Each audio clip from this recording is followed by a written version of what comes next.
Okay, I'm gonna hang up now. Okay, bye. So that did set up. What any thoughts though about the Pope and there's no hell? No pope is ever going to be perfect. It's an extremely difficult position to be in. I would personally rather have the pope err on the side of being embracing as opposed to being too overly stringent. If you're going to err one way or the other, I think he's done a great job of making people feel like they're welcome, who maybe haven't felt welcome in the past.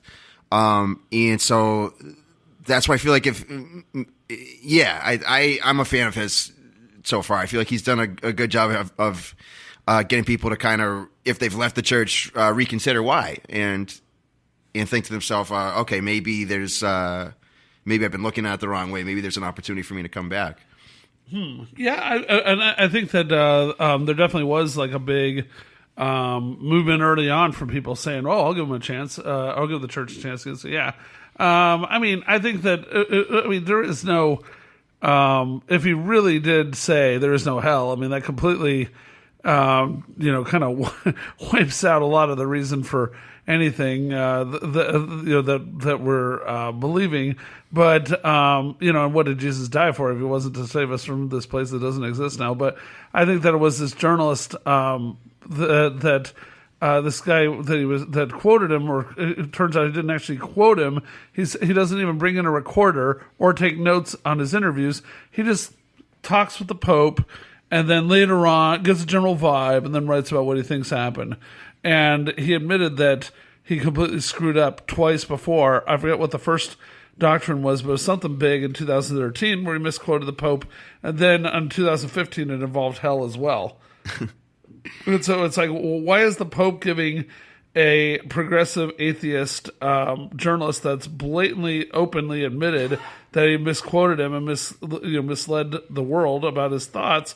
Why is he letting him have a private audience, which is so hard to get Easter week? It's ridiculous. Yeah, so, you can be misquoted like in the local paper talking about high school basketball or something like that. But like when you're talking to the Pope, you can't. That's got to be airtight. You got to make sure you're not misquoting him because there's a lot on the line when you're interviewing him. It's like my mom always warned me, watch who your friends are. It's like, well, dude, you're the Pope, okay? Like, what are you doing with this guy? Just, he's 94. Just let him go trot off to the old folks home or something. I don't know. What it could have been, maybe the Pope was saying that hell isn't this, underground pit of fire that we've kind of imagined. Most people imagine it to be. Maybe he's saying what he actually said was, according to this guy, was that he was saying it's not a physical state, and that souls don't get punished for eternity; they just go poof and disappear. And it's like so they miss out on the joys of heaven, but there's no you just poof disappear. And so that's a lot less daunting and intimidating, and a lot harder to terrify people. Actually, for me, that's in my mind, that's more terrifying. Because if I'm getting tortured, at least I still have an existence and an identity. If I just disappear forever, but if there's no hope out of it, you really want to be tortured, like burning forever, and not that they're great options, but like if I can still exist, then I don't know, man. No, I'd rather go poof in that situation, but I don't think that's really. Going so to just Men in Black, you're gone from the earth, like it never happened. You are gone. You're in hell. If you're gone from hell, that's the idea. That you were in hell, then at some point you go poof and you're out. Like he's saying, you go to hell and then. Whatever. At some point, you disappear, and that's it. So amazing poof impression, by the way. I think. Yeah, thank you. That's the official sound effect of the poof. So, anyways, but then, so Jesus Christ Superstar, they revived that on NBC as a live musical. NBC. I don't know what inspired them to do this. Did Fox come first with the High School Musical live, or somebody did High School Musical live, I believe, and then. It was a big hit, and then NBC... It was. I understand the confusion because Vanessa Hudgens was in it, but it was actually Grease Live that Fox. No, that came later. Fox did that after NBC did it a couple times. I think they're both doing musicals now. Sound of Music. Oh, they did Sound of Music with Carrie Underwood, but I don't know what prompted it. But it was a huge hit, even though the sets were cheesy as all get out. Right. And then horrible sets, but maybe that's how Broadway is when you're like with a close-up cameras and no distance from the audience. I don't know, but it got huge ratings. And then the next year they did Allison Williams is Peter Pan. Yep. And Christopher Walken was the pirate, and I don't know. I made it through further on the Sound of Music than I did on Peter Pan, so I don't know. But and then they did Hairspray. That one I watched because I love Hairspray. And then they did Jesus Christ Superstar, which is about 180 degrees from doing Hairspray. But the John Legend played the good Lord Jesus. So what did you? Oh, you didn't see it, right? I haven't seen it, but I will say I'm cringing all over again thinking about Christopher Walken blinking on his lines as Captain Hook. Oh, did he blink his lines? Yeah, like really noticeably badly. Like there was like a 30-second. It felt like a 30-second pause. Wow. And he just kind of like vamping, trying to get himself back into it. It's like this Pan, this boy. Wow. Yeah, well, Allison Williams escaped to do a much better project, Get Out. So right, yeah. But so then they did Hairspray. Now they brought Jesus Christ Superstar, and in between, Fox did Grease Live, and I heard that was actually supposedly the best one yet out of all these, according to critics. And then they did this weird thing a couple of years ago that was very nobly intended, but it was really odd. Tyler Perry, of all people, did The Passion. And they set it in modern-day New Orleans and followed a giant glowing cross was being carried through the streets. And they had modern-day actors and obviously modern-day actors, but I'm saying people dressed in modern attire. Where the disciples were guys that were hanging out in a bar with Jesus and stuff like that. And there were all these. Tyler Perry would appear every once in a while and tell you very directly to the camera more of the story of Jesus. So it was interesting that it got done, but it wasn't that great. But this, I gotta find a way to watch it. It probably was pretty solidly done. It's gotten really great reviews, and what a lot of critics have noted is that it was performed in this I forget the name of the park, but like this huge major public park in Brooklyn. Oh, really? And so so you have this big crowd just going crazy, and the performers are throughout it are according to critics are just like clearly feeding off the energy of the crowd, and it adds some spontaneity to it and takes away kind of the clunkiness and cheesiness that you saw in say, A Sound of Music or Peter Pan. Like what you're saying about the sets, when something feels just so inherently cheesy about it. That aspect of it seemed like kind of got removed. And it was John Legend. It looks like it's kind of been a mixed bag. Some people liked him. Some thought he was a little too low key. But overall, a lot of people say it was a really energetic production. Another interesting thing is that Bill O'Reilly actually tweeted during it, and he said, "Geez, I didn't realize Jesus of Nazareth ran a tattoo parlor." And then what? Chrissy Teigen, John Legend's wife, tweeted back at him, "Yeah, it's a tattoo parlor that specializes in cover-ups." That's funny.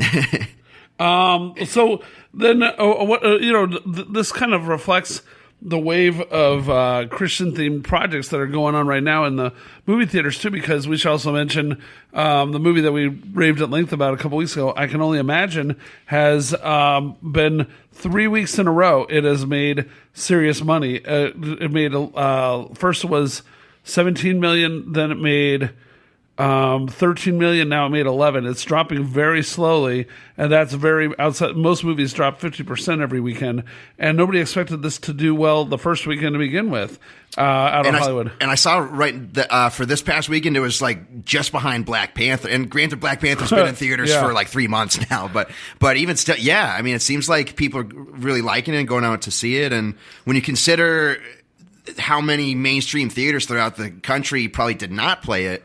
It's pretty impressive numbers. Well, and that's something that I keep wanting to figure out about L.A. and possibly in New York. I wouldn't be surprised. Maybe Chicago. Is that throughout the 15 years that I've lived here in L.A., any major Christian movie, themed movie, does not get played at the ArcLight Hollywood. Does not get played at certain other chains. And on IMDb, almost every movie that ever comes out that has a wide release says now playing in 50 theaters in Los Angeles. When it's a Christian movie, it's now playing in 42 theaters near Los Angeles, or 43.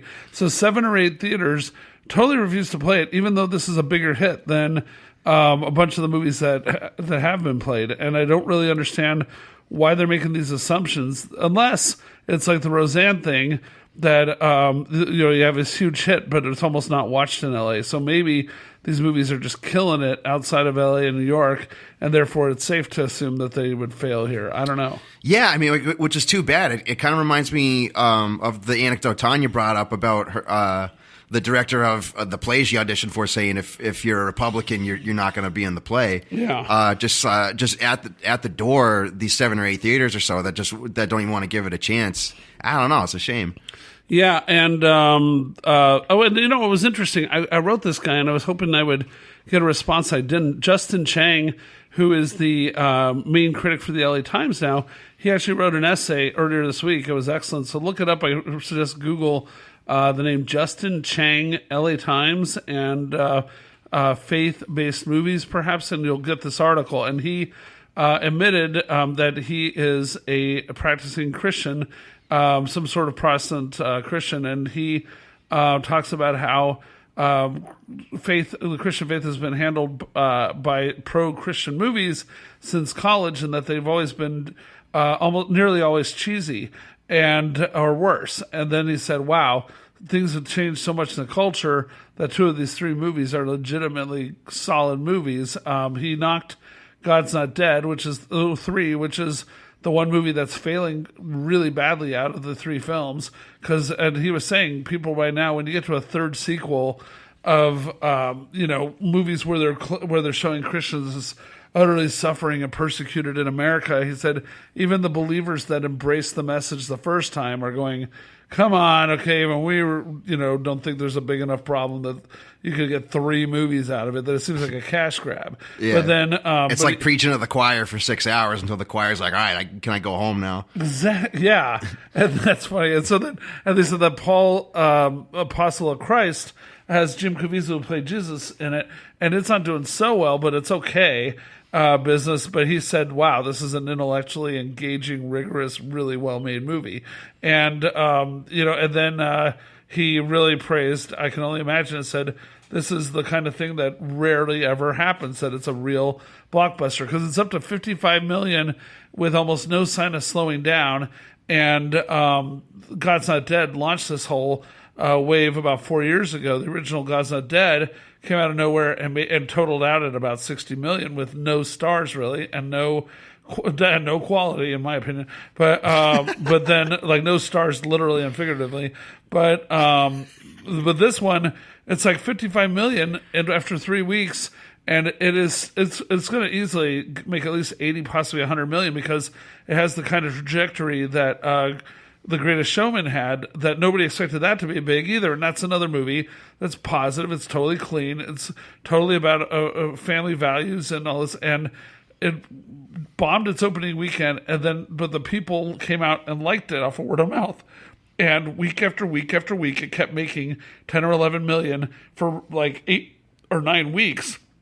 Now it's the biggest musical of all time in America, 175 million and counting. I think the song helped a lot too. This Is Me? Yeah, getting the Oscar nomination, the radio play. Because when I heard that, I was like, "Ooh, what's this? This is good." Was it on the radio a lot as a result? I don't listen to a lot of radio. It still is, yeah. Like I'll even flip over to like 102.7 or something like that. Yeah, and I'll hear it on there. Yeah. Oh my gosh. Okay, great. I didn't know. Yeah. So then the one other thing that we want to touch on is also that Snoop Dogg, of all people, or Gary Shandling, which is to say there's 2 interesting things where there's spiritual searching going on, and you've seen all of it. The Gary Shandling, Zen Diaries of Gary Shandling, correct? That's right. Yeah, it was. So it was directed by Judd Apatow, who you might know was a writer and occasionally a director on the Larry Sanders Show, which one of Shandling's many things that he became really famous and beloved for as a comedian. And so, yeah, he had a 2-night premiere. Both parts are a little over 2 hours. But even though it's lengthy, it's so informative and so well paced that even at 4.5 hours, it actually feels kind of brisk somehow. Wow. And I've never called the Judd Apatow work brisk before, but he's finally done it, because you can tell how passionate he is about wanting to bring Gary's story to light. And